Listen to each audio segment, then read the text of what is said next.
안녕하세요. 저는 인생의 후반기를 살아가고 있는 60대 여자입니다. 여러분은 자식으로 인해 행복을 느끼는 일이 많으신가요? 저는 아이들이 있어서 힘든 시절 저를 버틸 수 있게 해주었고, 제가 세상에 태어나 가장 잘한 일은 제 아이들을 낳은 일이라고 자부하고 살던 엄마였습니다. 그렇지만 인생사 세옹지마라고 지금으로부터 8년 전 그렇게 살아온 제 인생을 후회하게 되었던 사건이 있었답니다. 현재 저는 아들과 연을 끊은 상태입니다. 이런 이야기는 어디 가서 말하기도 부끄러워서 말도 잘 못합니다. 하지만 저도 부모이기에 누구보다 아들이 잘 살아가기를 바라는 마음이기 때문에 이런 결정을 하게 되었습니다. 그래도 딸을 통해 가끔 아들 소식은 듣고 있어요. 물론 딸이 엄마가 걱정할까봐 착한 거짓말을 하는지도 모르겠지만요. 그래도 듣기로는 아들이 이제는 늦게나마 정신을 차려서 고생은 좀 하더라도 사람 구실을 하고 지내는 것 같습니다. 사람이 나이를 어느 정도 먹으면 의외로 좋은 게 참 많더군요. 물론 어느 정도 용기는 필요하지만 새로운 일에 도전할 수 있는 여유가 생겨서 저는 그게 참 좋네요. 그 여유가 가끔은 시간일 수도 또 돈일 수도 체력일 수도 있는데 한참 고생하던 때를 떠올리면 저는 제 인생에서 지금이 두 번째로 행복한 것 같아요. 왜 두 번째냐고요? 저에게도 빛나던 사랑을 했던 시절이 있었거든요. 서로 한 번의 이혼을 겪고 나서야 만나서 부부의 연을 맺었지만 어렵게 만나 가정을 꾸렸던 만큼 저는 그 사람과 살던 18년이 가장 첫 번째로 행복했답니다. 제가 오래 살아와서인지 그리 잘나지 못한 제 인생에도 사연이 참 많네요.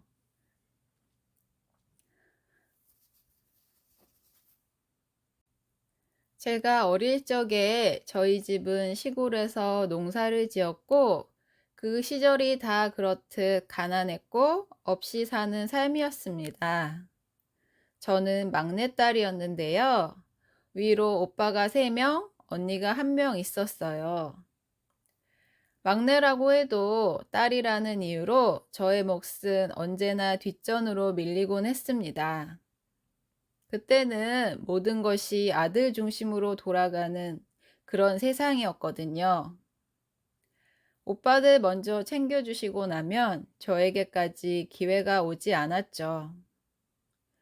그래서 저는 초등학교도 졸업하지 못했고, 그래서 결혼을 하고 아이들이 학교에 갔을 때 학교에서 학기 초마다 내야 했던 서류에 저의 최종 학력을 쓸 때면 저는 참 곤혹스러웠어요. 초졸도 아닌 제가 거기에 뭐라고 적어야 할지 난감했습니다. 그리고 아이들도 자기 잘못이 아닌데 그 서류를 낼 때마다 창피하다고 하는데 매년 겪는 치욕이자 수치였어요. 그래서인지 아들은 어느 순간부터 아무도 확인 안 한다면서 저의 최종 학력을 중졸로 적어내기 시작했습니다. 저는 말리지 않았습니다. 오죽 그게 창피했으면 그럴까 미안한 마음만 들었지요. 아이들 아빠와는 중매로 만났어요.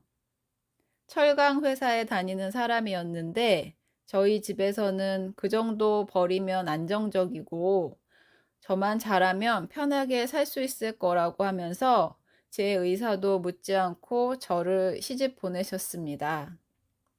그러면서 아버지는 딸은 출가 외인이니 친정 올 생각은 절대 하지 말고 그지 귀신이 되라고 하셨죠. 말이 좋아 시집이지 부모님은 저를 버린 것과 다르지 않았어요. 그리고 한참이 지나고 나서 남편은 외도를 하게 되었고 그때 알게 된 사실은 저에게 큰 상처를 주었죠. 야, 네가 모르는 게 있는데 넌 나한테 시집 온 줄 알겠지만 사실상 넌 팔려온 거나 다름없어. 우리 집에서 너희 집에 돈을 얼마나 줬는지 알아? 초등학교도 못 나와서 뭐 하나 잘난 것도 없는 무식한 너를 그렇게 비싸게 사왔으면 감사한 마음으로 살 것이지 어디서 마누라 행세를 하려고 해? 넌 내가 바람을 피든 화투를 치든 신경 끄라고. 알겠어? 뭐라고요? 지금 말 다 했어요? 그리고 말이 되는 소리를 해요. 나는 다 말할 수는 없지만 나 돈 때문에 여기 시집 온 거 아니에요. 아이고, 꼴에 자존심은 있어서. 그렇게 못 믿겠으면 우리 어머니한테 가서 물어봐. 그러면 네 아버지가 쓴 각서 보여주실 거야. 내용이 참 기가 막히지요. 저는 믿고 싶지 않았지만 확인해야 했습니다. 그리고 어렵게 꺼낸 제 말에 시어머니는 코웃음을 치며 편지 봉투 한 장을 던지셨는데 그 편지는 정말로 남편이 말한 저희 아버지의 각서였어요. 내용을 보니 딸을 시집 보내는 대신 집 한 채 값을 받아가면서 저와는 인연을 끊겠다고, 그러니 죽이든 살리든 알아서 해도 좋다고 적혀 있더군요. 너무 큰 충격이었죠. 저도 그땐 자식을 낳은 부모였는데, 그래서 제 부모가 더 용서가 되지 않았어요. 저를 팔아 넘긴 거나 다름없었으니까요. 그리고 충격받은 저를 보고 이 상황이 재밌다는 듯 웃으며 시어머니도 쐐기를 박듯이 말씀하셨는데요. 알아서 좋을 것도 없는데 뭘 확인까지 하겠다고 그러니? 애비가 밖으로 좀 나돌더라도 그건 네가 이해하고 살아야 된다. 그냥 너는 친정으로는 갈 수가 없으니까 여기서 우리한테 감사하고 희생하고 그렇게 지내야 한다. 알겠니? 그거였어요. 그래서 갓 시집 온 저에게 시부모님은 마치 식모가 새로 들어온 듯 신나서 절 부려먹었고, 그것도 모자라 성질은 있는 대로 다 냈는데 모든 사실을 알아버린 저에게 그 후 시집살이는 더 가혹했습니다. 시어머니의 호된 시집살이도 힘들었지만 이런 반구 말씀도 없으시고 마음에 안 드는 게 있으면 불호령부터 떨어지는 무서운 시아버지 눈치까지 보느라 하루도 마음 편하게 지낸 날이 없었습니다. 그 시절에는 이런 시집살이 하는 일이 많기도 해서 저는 그냥 저의 운명이려니 하고 받아들이고 감내하며 살고 있었는데요. 친정에서 저를 팔아먹고 버렸다는 사실에 더욱 절망하고 살아갈 힘을 다 잃어버렸던 것 같습니다. 지금 생각하면 무슨 정신으로 그 시간들을 버텼는지 잘 모르겠어요. 솔직히 아이들만 없었으면 그냥 다 버리고 도망가고 싶었습니다. 하지만 남편 집안에는 아들이 귀했고 제가 낳은 아들을 매일 시어머니가 예뻐서 어쩔 줄 몰라 하셨어요. 아들과는 2살 터울로 낳은 딸이 있는데 여자라는 이유로 차별받고 홀대를 당해야만 했습니다. 그런 딸을 보면 꼭 저 어릴 때 같았는데 그래서 더 그 집을 나갈 수가 없었습니다. 그래서 제 인생을 포기한 대신 딸을 많이 아끼고 의지했습니다. 그렇게 시집살이를 버텨내고 지내던 어느 날 어머님은 교통사고로 돌아가셨고 아버님은 3년 후 지병으로 돌아가셨습니다. 그러고 나서 몇 달 후에 얼마 전까지도 외도와 노름으로 속을 썩이던 남편이 저에게 대뜸 이혼을 하자고 하더군요. 난 네가 낳은 애들은 필요 없어. 이미 너보다 예쁘고 젊은 애랑 살림까지 차렸고 뱃속에 내 애도 있으니까 이제부터 거기에 충실하고 살 거야. 그러니까 선택해. 합의 이혼해주면 위자료라고 생각하고 전셋집 정도는 얻어줄게. 하지만 네가 꼴의 배우자라고 버티면 그땐 그냥 맨몸으로 나갈 거 각오해. 말이 좋아 선택이었지 저는 선택권이 없었습니다. 이혼녀 딱지를 가지고 어떻게 살아가야 할지 앞이 깜깜했습니다. 지금과는 달리 이혼한 여자라고 하면 어디 문제 있는 사람처럼 낙인이 찍혀서 사회생활도 쉽지 않은 때였습니다. 걱정도 되고 자신도 없었지만 그 사람과 더 엮이고 사는 것보다는 차라리 힘들더라도 제 인생을 새롭게 살아보고 싶었습니다. 그때 제 나이가 딱 32이었네요. 32이라니 지금 생각해도 참 젊었네요. 그 뒤로 저는 징글징글한 친정도 찾지 않고 아이들과 연고도 없는 도시로 이사를 갔어요. 이사를 멀리 가게 된 건 전 남편이 같은 동네에서 살다가 우연이라도 마주치기 싫다고 고집을 부려서였습니다. 그래도 어떻게 해요? 전세 보증금이 아쉬운 저는 어디든 상관없다고 했습니다. 그 뒤에 아이들과 먹고 살기 위해서 시켜만 주면 할 수 있는 일은 뭐든지 가리지 않고 했습니다. 식당 일, 보험, 청소, 공장 일, 정말 가리지 않고 돈을 벌 수 있다면 다 했습니다. 아무리 열심히 살아도 역시나 애 딸린 이혼녀라는 꼬리표는 저를 가뜩이나 힘든데 더 힘들게 했습니다. 생각하기도 싫은 구설에도 많이 올랐고요. 그래도 살아가야만 했기에 정말 악착같이 살았습니다. 그러다 이혼하고 8년 정도 지났을 때였습니다. 저는 이런저런 몸 쓰는 일들을 전전하다가 여기저기 몸도 너무 안 좋아지고 제 몸은 거의 준 종합병원이 되어가고 있었습니다. 그래서 제가 아이들이 커서 시집 장가를 보내려면 더 오래 일해야 하는데 몸을 좀 아껴가면서 일을 해야겠다는 생각이 들던 참이었습니다. 그때 집 근처의 레미콘 회사에서 간단히 문서 작성하고 사무일을 봐줄 경리를 구하더군요. 제가 나이도 있고 사무 일을 해본 적이 없어서 자신은 없었지만 믿져야 본전이라는 심정으로 지원을 했고 사장님과 면접을 보게 되었습니다. 사장님의 첫인상은 참 선하고 인자하시더라고요. 저의 사정을 들으시고는 딱하게 생각하시고 저를 도와주고 싶다고 하셨어요. 그래서 저는 그 레미콘 회사에 취직하게 되었고 격리 일을 조금씩 배워가면서 적응하게 되었죠. 수입이 많지는 않았지만 꾸준히 월급을 받으면서 매일 아침에 출근하고 저녁에 퇴근하는 안정적인 삶을 살 수 있다는 데에 저는 더없이 행복했고 기뻤습니다.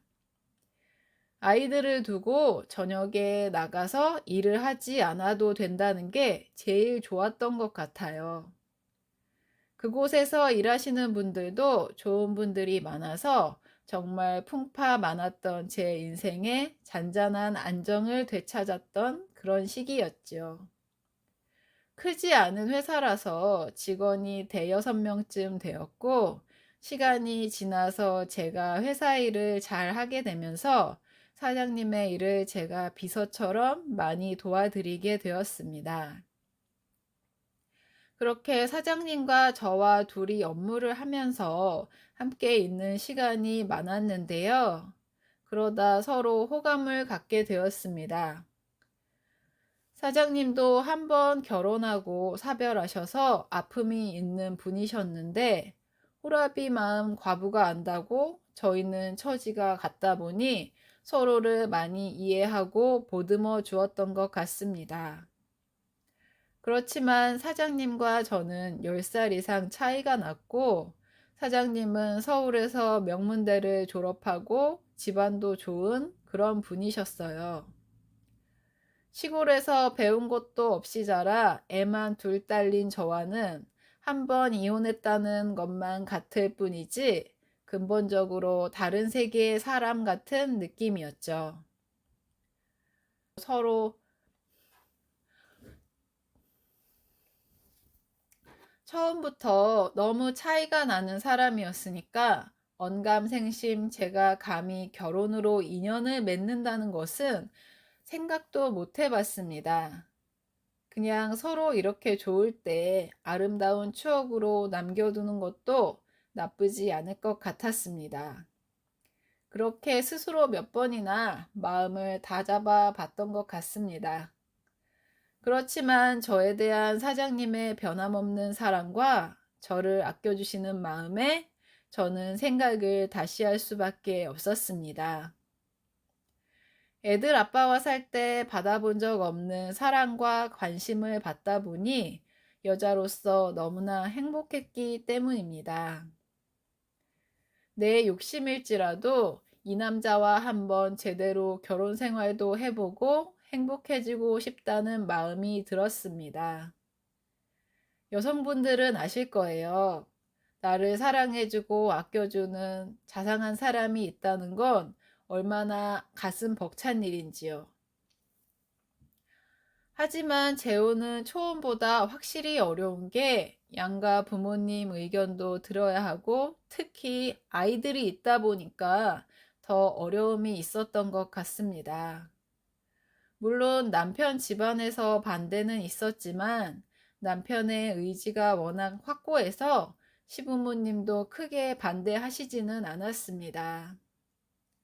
남편에 비해 제가 많이 부족하지만 남편이 전 부인을 잃고 폐인 생활을 하며 지냈었다고 하는데 저를 만나 사람답게 사는 것 같아서 허락해 주신 것도 있다고 말씀하시더라고요. 남편에게는 두 아들이 있었는데 아이들은 다 커서 미국에 가서 자리를 잡았습니다. 그래서 가끔 한국에 나올 때만 볼 수 있었죠. 저는 친정과는 결혼 후에 연을 끊고 살고 있었기 때문에 오히려 거리낄 게 없었고요. 하지만 저는 사춘기에 접어든 아이들이 있으니 선뜻 결정을 할 수가 없었습니다. 그래서 아이들한테 물어봤죠. 그랬더니 뭐 엄마 언제 다른 남자 만났던 거야?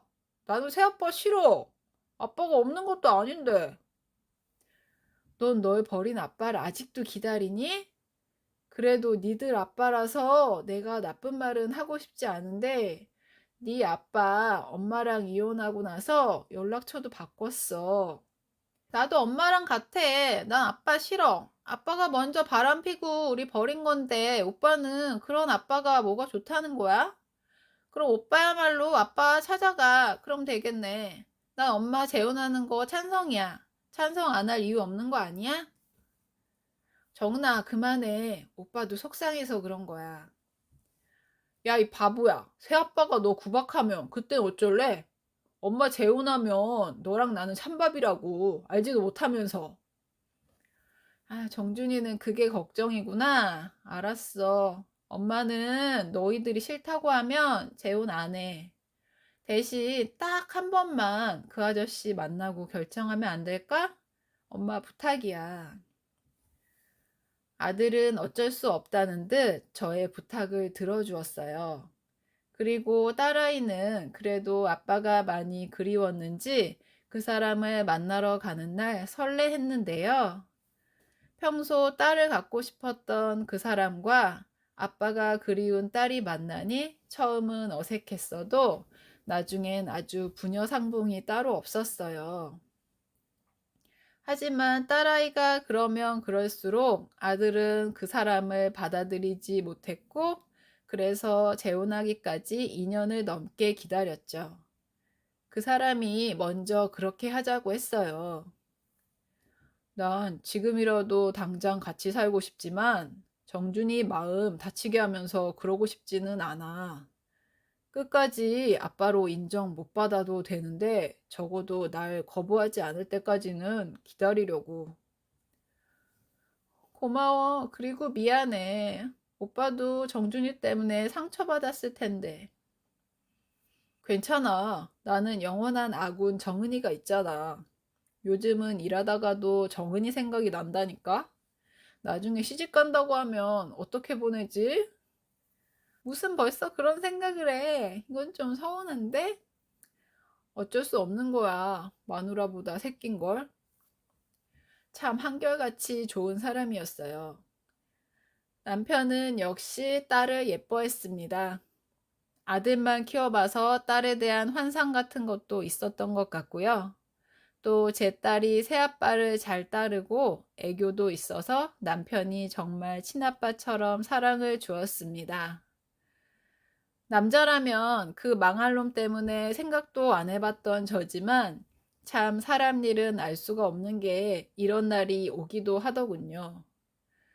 그리고 사춘기에 접어든 아들은 어느새 새아빠가 회사 사장이면 괜찮다고 생각했는지 결혼을 하든 말든 상관없다고 하더군요. 그냥 클수록 점점 제 아빠를 닮아가는 것 같아서 저는 그 마음 바뀔세라 제가 먼저 그 사람한테 결혼식도 필요 없으니 혼인신고만 하고 같이 살자고 했습니다. 그래서 결국 사장님과 저는 그렇게 가랑비에 옷 젖듯 서로에게 익숙해지며 함께 살게 되었지요.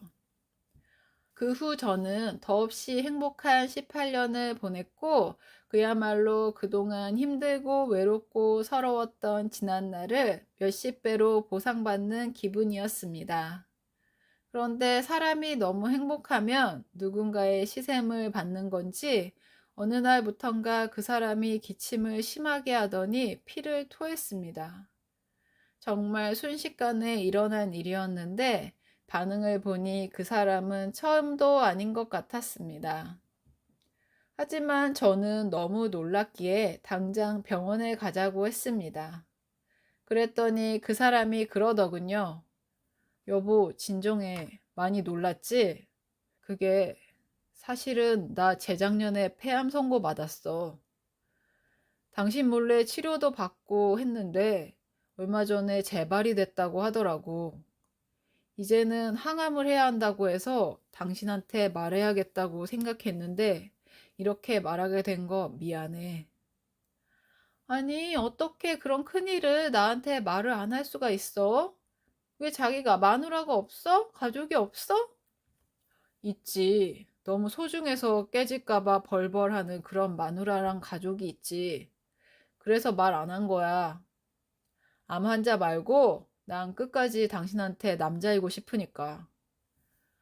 아니, 어떻게 그 상황에 그런 생각을 했어? 당신이 이럴까 봐. 어떻게든 혼자 이겨내려고 했지. 근데 나 괜찮아.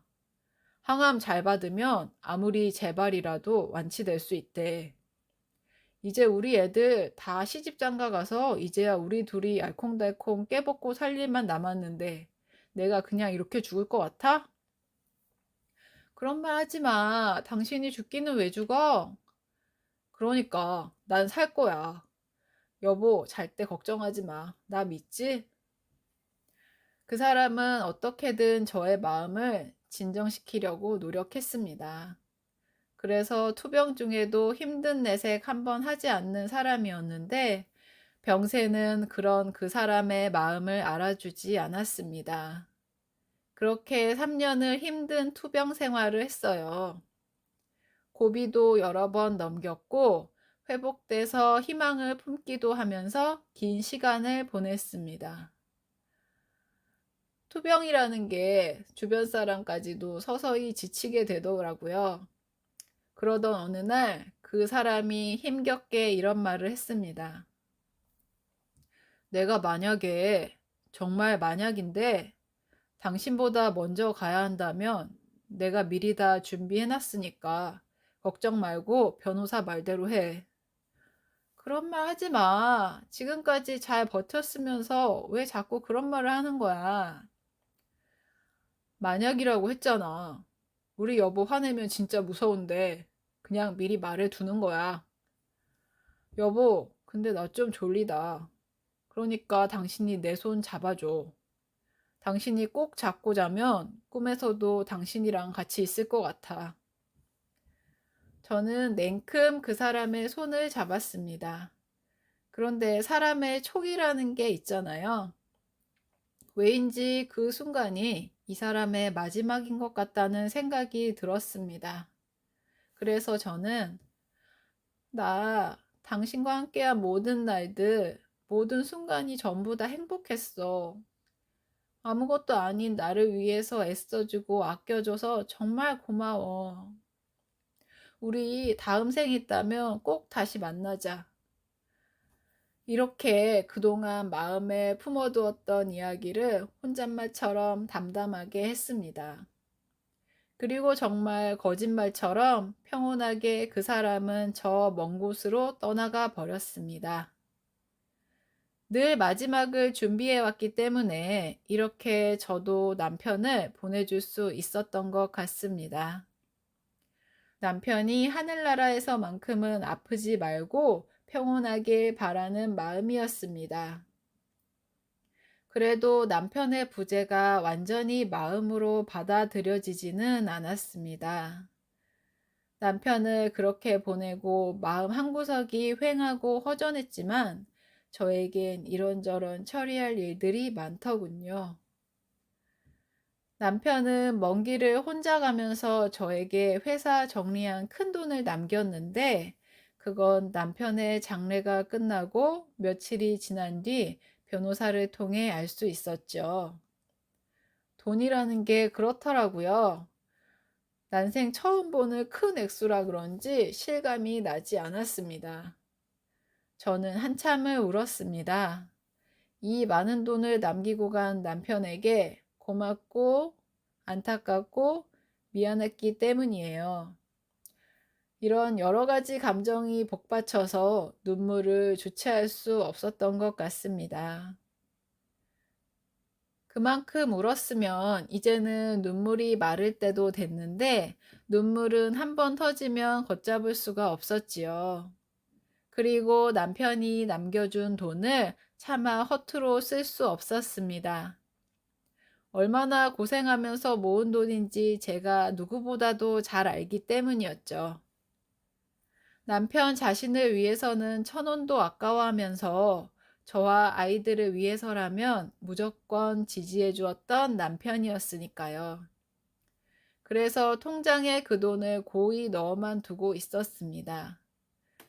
그렇게 1년간을 남편의 빈자리를 그리워하며 두문불출하고 살다 보니 어느새 살도 몰라보게 빠졌고 마음도 외롭고 힘들더라고요. 그때 생전 잘 오지도 않던 아들 내외가 저를 찾아왔습니다. 딸에게 제 얘기를 듣고 걱정돼서 왔다면서 이제 막 돌이 지난 손주를 데리고 왔는데 솔직히 너무 반갑더라고요. 집에 모처럼 사람이 많으니까 온기가 느껴지는데 저도 할머니라고 손주를 보니 자꾸만 웃음이 나는 게 모처럼 행복했습니다. 그리고 아들이 오래 고민을 했다면서 이런 제안을 했는데요. 엄마, 여기 집 정리하고 서울에 우리랑 같이 지내요. 아저씨 돌아가신 지도 벌써 1년이나 지났는데 엄마 모습 보니까 엄마도 이러다 큰일 날 것 같아요. 아이, 됐어. 엄마는 괜찮아. 마음만 받을게. 엄마, 그러지 말고 내가 하자는 대로 해요. 내가 장남인데 여기 엄마 혼자 계시는 게 편하겠어요? 안 그래도 언제고 엄마 모셔야지 생각은 하고 있었어요. 근데 정은이가 엄마가 요즘 힘들다고 해서 그날을 좀 당길까 하는 거예요. 벌써 이 사람이랑 얘기도 끝났어요. 이 말이 맞아요, 어머님. 저 때문이시라면 저야 어머님이 와주셨으면 해요. 사실 요즘에 애 보랴, 집안일 하랴, 이 사람 가게 도우랴, 제가 너무 힘들거든요, 어머님. 어머님이 저 좀 도와주시면 안 될까요? 저는 친정도 멀어서 도움을 청할 수도 없는 거 어머님도 잘 아시잖아요. 엄마, 사실은 우리가 엄마 도움이 좀 필요해요. 지금 가게가 정말 잘 되는데 물 들어올 때 노 저으라고 했다고 이참에 가게를 좀 넓혀보려고요. 마침 우리 전세 계약도 끝나서 이사도 해야 되고 겸사겸사 여기 집 팔면 작더라도 아파트 정도는 살 수 있으니까 엄마도 뉴스 봐서 알죠? 서울 집값 무섭게 오르고 있잖아요. 이왕 살 집이면 지금은 하루라도 빨리 사는 게 이득이에요. 막말로 엄마 계속 여기 있어봤자 아저씨 생각만 더 나지. 그러다가 쓰러지기라도 해봐. 그럼 나랑 정은이는 다 서울에 있는데 그땐 어쩌려고. 그러지 말고 이번엔 아들 말 들어요. 나도 아들 노릇 하려고 하는 건데 우리랑 같이 살면 맨날 연우 크는 것도 옆에서 다 볼 수 있는데 세상에 나 같은 아들 어디 있나? 어머니, 저도 이렇게 부탁드릴게요. 아무리 자식이 예뻐도 진짜 힘들어요. 제가 잘할 테니까 저희랑 같이 사세요. 네? 솔직히 그때 아들 내외가 돈 때문에 저를 찾아왔다는 건 저는 모르지 않았습니다. 하지만 1년 동안 혼자 있으면서 저도 마음이 많이 약해졌는지 눈앞에서 방실방실 웃는 손자 얼굴에 저는 아들의 제안을 받아들였고 그렇게 남편과 둘이 살던 아파트를 팔아서 아들이 서울에 있는 30평대 아파트를 사는데 보탰는데요. 돈도 돈이지만 아들 내외와 손주와 함께 지낼 수 있다고 생각하니 허전했던 마음이 채워지는 그런 기분이 들었어요. 그렇게 저는 아들 내외와 함께 살게 되었죠. 제 돈이 아들 돈보다 많이 들어간 아파트였지만 아들 명의로 해주면서 저도 엄마 노릇을 했다고 생각했습니다. 가뜩이나 가장으로 힘들 텐데 제 이름으로 된 아파트라도 있으면 심적으로 의지가 되지 않을까 싶은 마음이었죠. 하지만 그건 그리 현명한 판단은 아니었나 봅니다. 사람이 화장실 갈 때와 나올 때가 다르다고 점점 아들 내외는 처음과 다르게 저를 파출부 취급을 하더군요. 매일 핑계는 가게 일로 바쁘고 피곤하다는 게 이유였어요.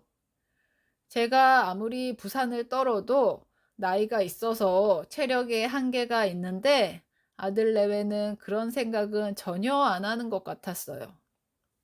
엄마, 아파트 단지만 돌아도 요즘 손주, 손녀 보는 할머니가 얼마나 많은지 아세요?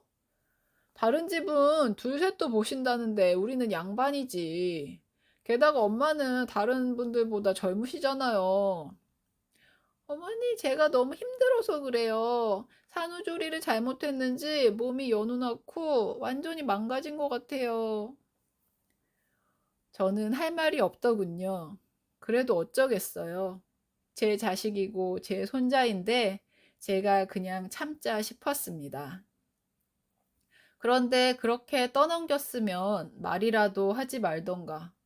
며느리는 아이가 조금이라도 감기 기운이 있으면 저를 아주 잡아먹을 듯 몰아세웠어요.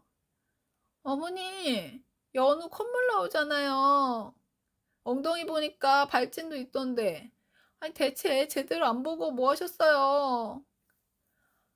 요즘 어린이집에서 감기가 유행이라고 하더라.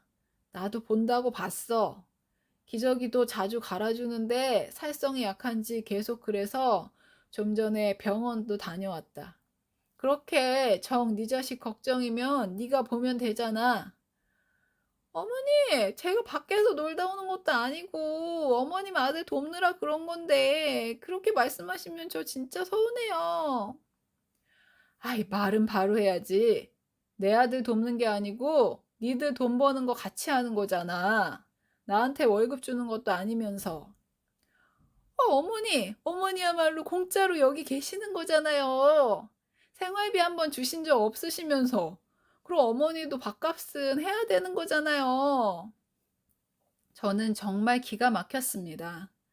요즘 며느리들이 시어머니를 우습게 안다는 소리를 어디서 듣곤 했는데 그게 제 얘기더라고요. 그 후 저도 예전 같은 마음으로 집에 있을 수 없었습니다. 그동안은 아이들 돕는다는 마음으로 체력이 닿는 한 반찬이라도 하나 더 만들고 빨래라도 하나도 더 돌리려고 했는데 다 하기 싫어지더군요. 그러니 저와 며느리는 더욱 사이가 나빠졌어요. 걸핏하면 저에게 게으르다면서 애한테도 신경 못 쓰는 것 같아 자기가 속상하다고 눈물바람을 하는데 아들이 그걸 보고 저에게 이렇게 말했어요. 엄마 원래 이런 사람이었어요? 다른 사람도 아니고 아들 집안일이고 엄마 손주 보는 일인데 게다가 연우 어린이집 가면 엄마 그때 시간 나잖아요. 막말로 아들 가게 와서 청소라도 해주면 내가 얼마나 장사하기 수월하겠냐고요.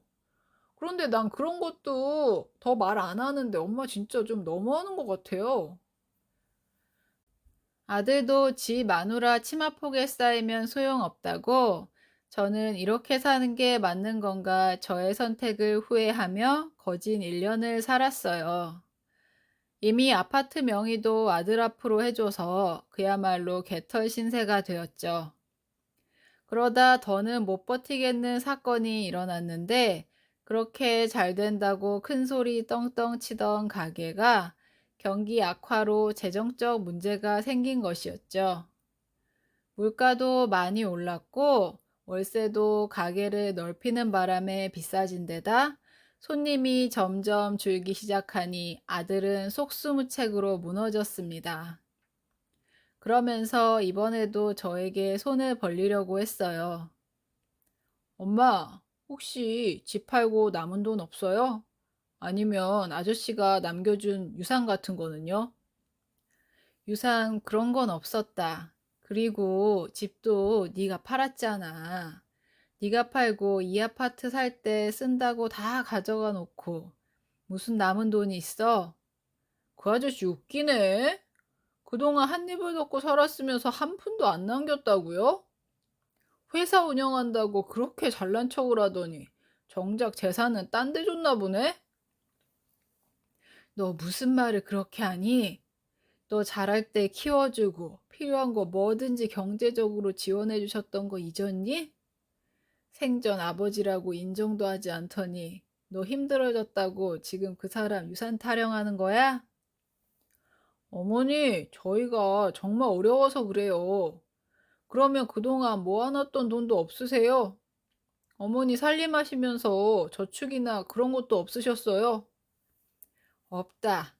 내가 그런 돈이 어디 있니? 니들 결혼할 때 생각 안 나? 둘이 한 푼도 없는데 애 가졌다 그래서 내가 전세 보증금이랑 가계 보증금 해줬잖아.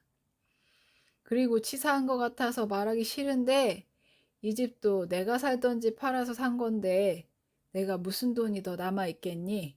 빚 없는 것만으로도 다행이지. 됐어요. 그럼 어디 딴데 말해서 돈이라도 좀 빌려봐요, 엄마. 정은이 그거 나 오빠 취급도 안 하고 상대도 안 하려고 하니까 엄마가 말 좀 잘해봐요. 네가 오죽하면 네 동생이 그러겠니. 그리고 정은이 걔도 전업주부인데 그럴 돈이 어디 있어? 어머님 정말 너무하세요. 너도 참 대책이 없다. 그동안 핸드폰이랑 카드값 빵꾸나게 생겼다고 해서 네 신우한테 손 벌렸잖아. 벌이가 있는 것도 아닌데 지도 지 남편 눈치 보이겠지. 그러니 지 오빠 연락도 피하고 그러는 건데 나까지 못해라고? 그것도 푼돈도 아닌 목돈을? 됐어요. 괜히 엄마는 자기가 싫으면서 그래요. 공짜로 여기서 살면서 엄마는 딸 걱정은 그렇게 하고 아들 걱정은 안 해요? 정말 기가 막혔습니다. 솔직히 저는 공평하지도 않고 나쁜 엄마였거든요. 아들은 없다는 말에 있는 거 없는 거 다 줘가면서 결혼시켰으면서 딸은 지가 모은 돈 있다고 해서 그릇 세트 사준 게 전부였어요. 오빠라는 놈은 그런 동생을 안쓰럽게 보진 못할 망정 저런 소리나 하고 있으니 제 속이 답답하다 못해 터질 것만 같았습니다. 그리고 그때 깨달았어요. 상황마다 어쩔 수 없긴 했지만 아들 내외가 힘들다고 하면 그때마다 조금이라도 도우려고 했던 제가 잘못이었다는 걸요. 다 가져가 놓고도 아들 내외는 저에게 또 감춰놓은 재산이 있을 거라고 생각했다는 게 정말 기가 막혔죠. 저는 이번에야말로 선을 그어야겠다고 생각했어요. 그래서 딱 잘라서 앞으로는 기대하지 말라고 말했는데 그날 이후 더는 저에게 가져갈 것이 없다고 생각했는지 아들 내외는 저를 대놓고 무시하기 시작했습니다. 특히 며느리가 더했지요. 또다시 저에게 생활비 타령을 하더군요. 어머니도 참 염치가 없으시다. 아니, 저희가 땅 파서 먹고 사는 것도 아닌데 설거지 하실 때 이렇게 온수 틀어놓고 하시면 어떡해요. 그리고 혼자 계시면서 보일러 계속 틀어놓고 계시면 가스비는 감당이 안 돼요. 예, 너 지금 그 말은 나더러 혼자 있으면 추워도 덜덜 떨고 있으라는 소리니? 정준이 너도 나와봐라. 내가 더는 못 참겠다. 나도 이런 소리 하고 싶지 않은데 계산을 할 거면 좀 명확하게 해보자고. 내가 그동안 너희한테 준 돈이 얼만데 이런 눈치까지 보면서 살아야 되니?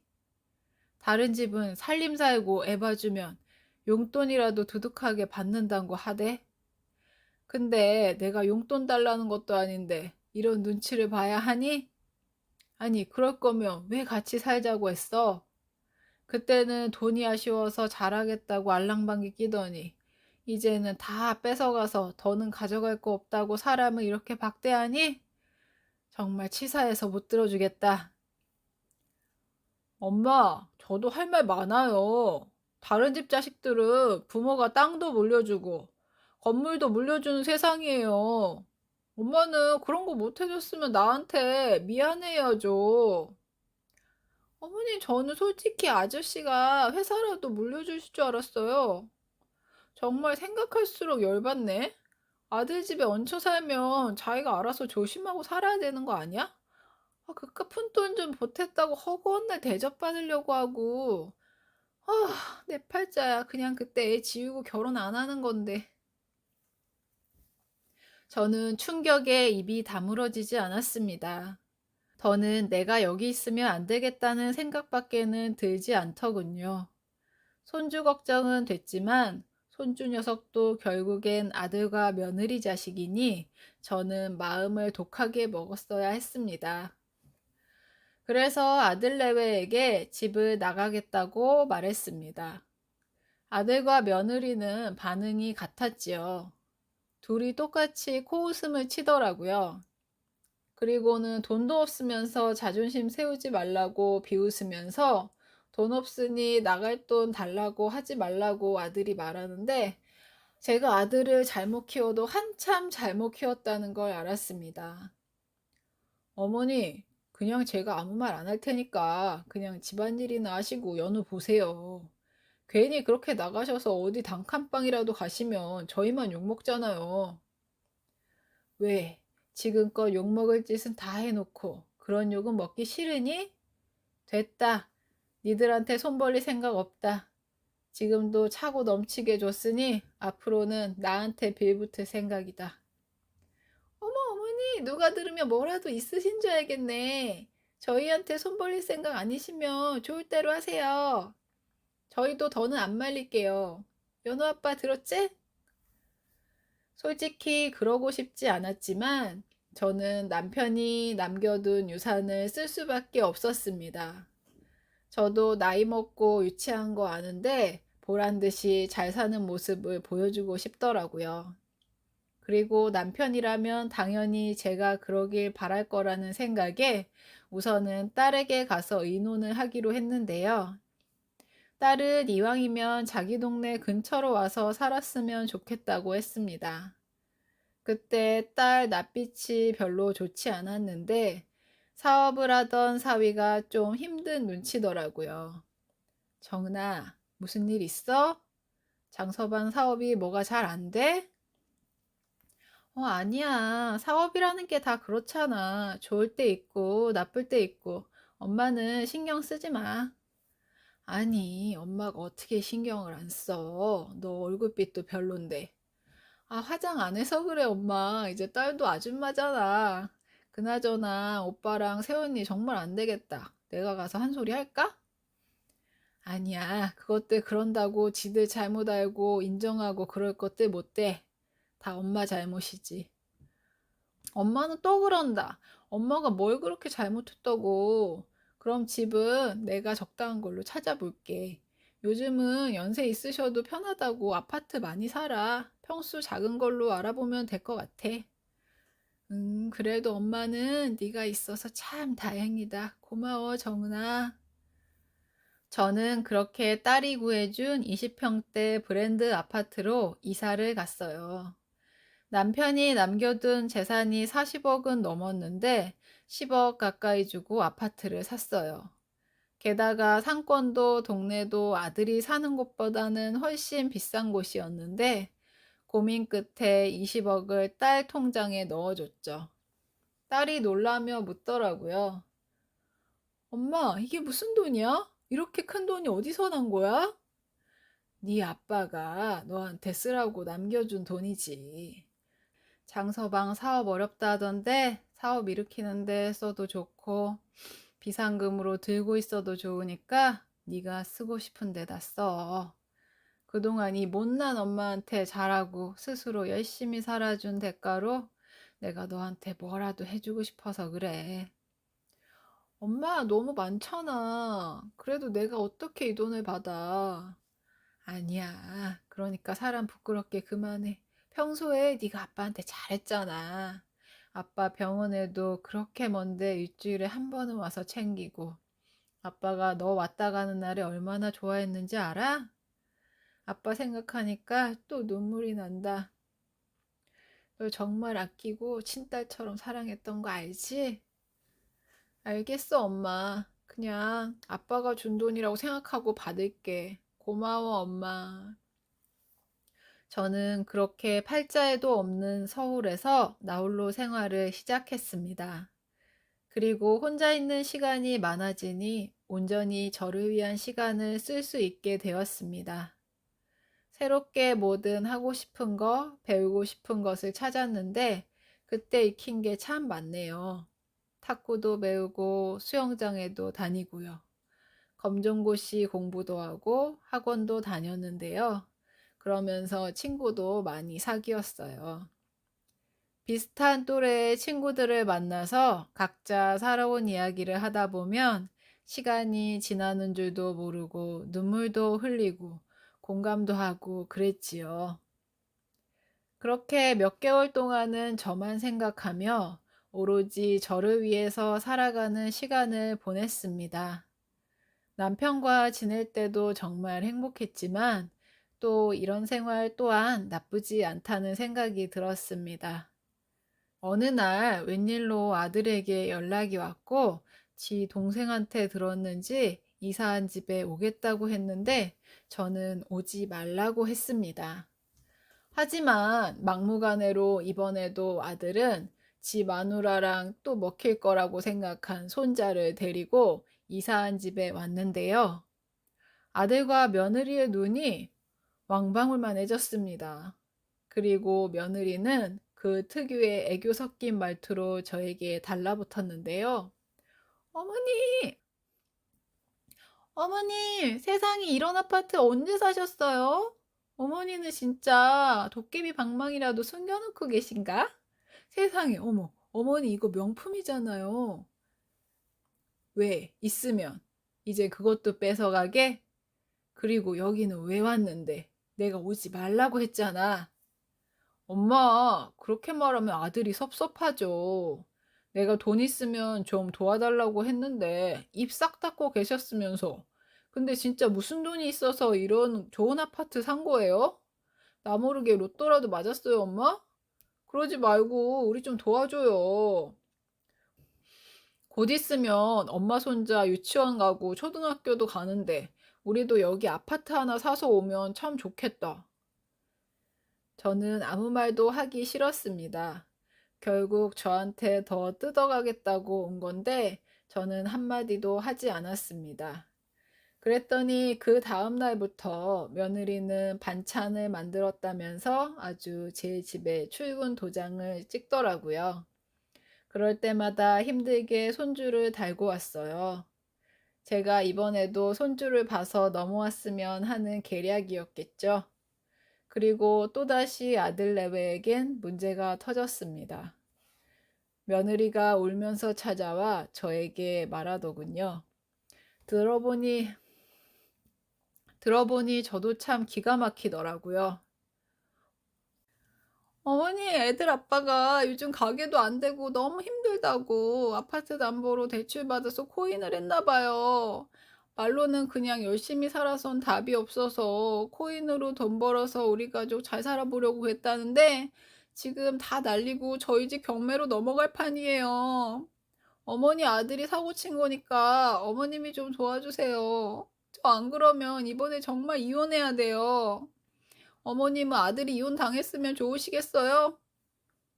너 말이 좀 이상하다. 내가 코인을 하라고 한 것도 아닌데 왜 나한테 그래? 아니 어머니 어떻게 자식이 위기에 처했는데 그렇게 말씀을 하세요. 이렇게 좋은 집에 사시고 명품 들고 사시면서 그럴 돈 있는데 아들 모른 척 한다는 게 말이 돼요? 왜 말이 안 되니? 난 뭐 평생 니들 구멍난 독에 돈 쏟아부어야 돼? 세상에 어머니 돌아가시면 제사 지낼 사람은 어머니 아들이에요. 어차피 지금 갖고 계신 것도 어머니 돌아가시면 연우 아빠 건데 미리 줄 수도 있는 거잖아요. 누가 그래? 그때 내가 말했을 텐데 이미 해준 것도 차고 넘치게 해줬다고. 더 이상 빌붙지 말라고 말했는데 잊었니? 어머니, 그때는 이런 돈이 있는지 제가 몰랐잖아요. 세상에 며느리인 저한테 해준 것도 없으시면서 진짜 너무하세요. 그러니까 아들을 낳지 마셨어야죠. 괜히 어머님의 아들 낳으셔가지고 제 인생만 망쳤잖아요. 저는 기가 찼습니다. 제가 제 아들이랑 결혼하라고 한 것도 아닌데 왜 그런 아들을 낳아서 자기를 만나게 했냐니 말이 나오지 않더군요. 그래서 이혼을 하든 말든 마음대로 하라고 하고 며느리를 내쫓아 버렸습니다. 그랬더니 그날 저녁 아들이 술이 떡이 돼서 절 찾아왔어요. 자기가 저 때문에 이혼당하게 생겼다고 책임지라고 아주 난리도 아니더라고요. 그러면서 또 한번 어처구니 없는 말을 했습니다. 엄마, 내가 여기 오기 전에 이 집 시세를 부동산에 물어봤거든요. 그랬더니 12억 정도 된다고 하대요. 얘기 길게 안 할게요. 정말 마지막이라고 생각하고 이 집 팔아서 저 주세요. 그러면 앞으로는 엄마한테 손 안 벌리고 없는 자식으로 살게요. 뭐 이제 하다 하다 그런 말까지 하니? 나는 왜 매번 널 도와야 돼? 자식이라서? 네 처 말대로 잘못인 거니? 난 여기 팔 생각 전혀 없다. 그동안 받아간 돈 생각하면 난 여기까지는 못 올 것 같은데 너도 참 딱 네 생부를 닮았구나. 엄마는 항상 그런 식이었어요. 아저씨랑 아빠 비교하면서 날 아빠랑 똑같다고 그런 식으로 말했잖아요. 그래서 난 이렇게밖에 못 살았어요. 그래서 걸핏하면 누구 패서 합의하게 하고 사업한다고 돈 거덜내고 그랬니? 그때마다 그거 막아준 게 누군데? 네 친구도 아니고 그 사람이었어. 근데 너 고맙다고 말해본 적 있어? 엄마랑 사는데 엄마 아들한테 그 정도는 해줄 수 있는 거죠. 솔직히 말씀하세요. 아저씨한테 받은 유산 있는 거죠? 아무리 머리를 굴려도 그것밖엔 없어요. 그럼 서류상 자식인 나도 지분이 있잖아요. 그렇게 말로는 친자식이라고 하더니 회사도 안 물려주고 유산도 없다고요.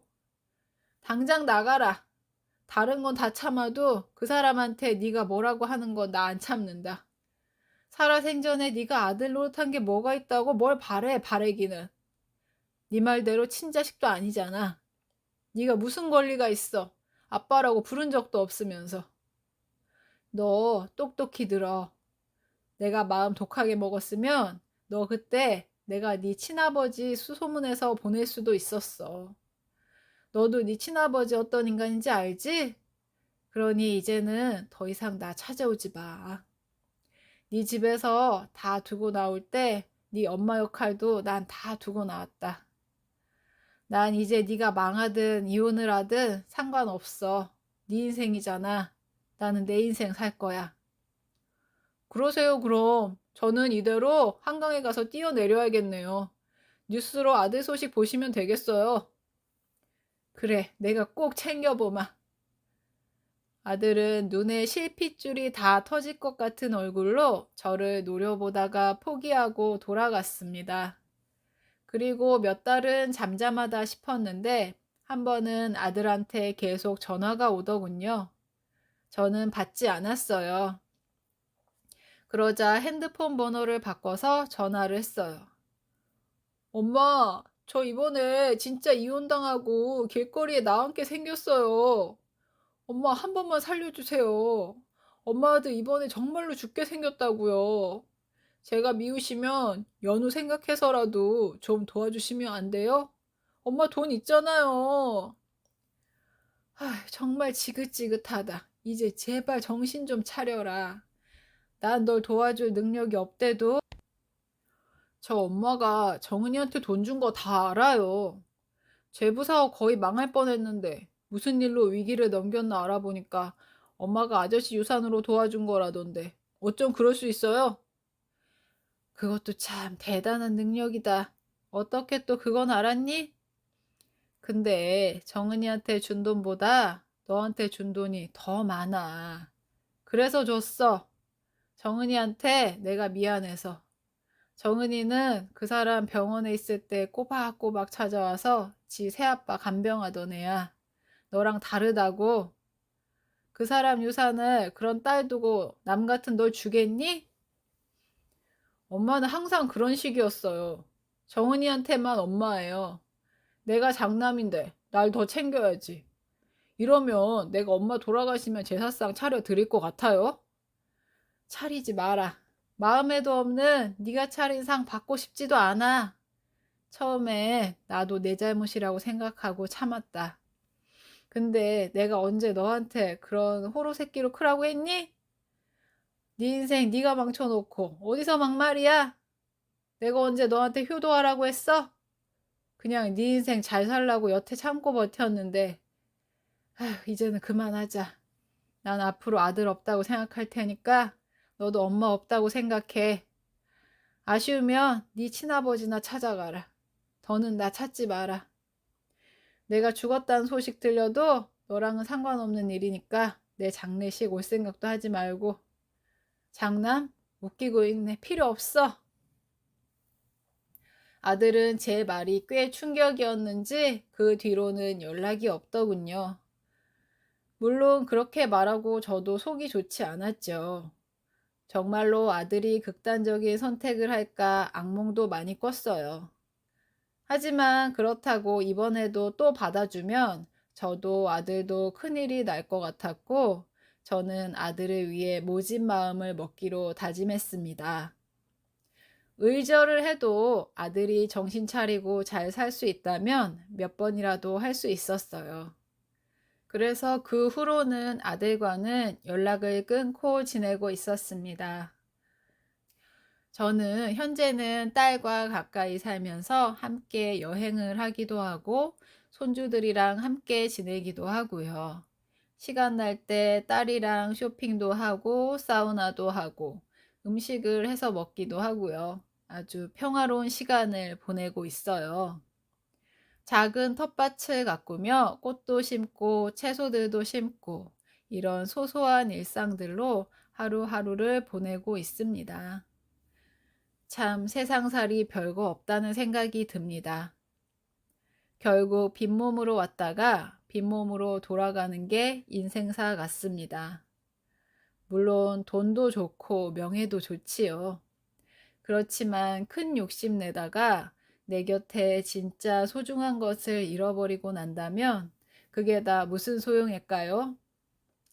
그저 많이 웃고 서로 사랑하고 아껴주며 살아있는 모든 날들에 최선을 다하고 사는 게 어쩌면 최고의 인생인지도 모르겠다는 생각이 듭니다.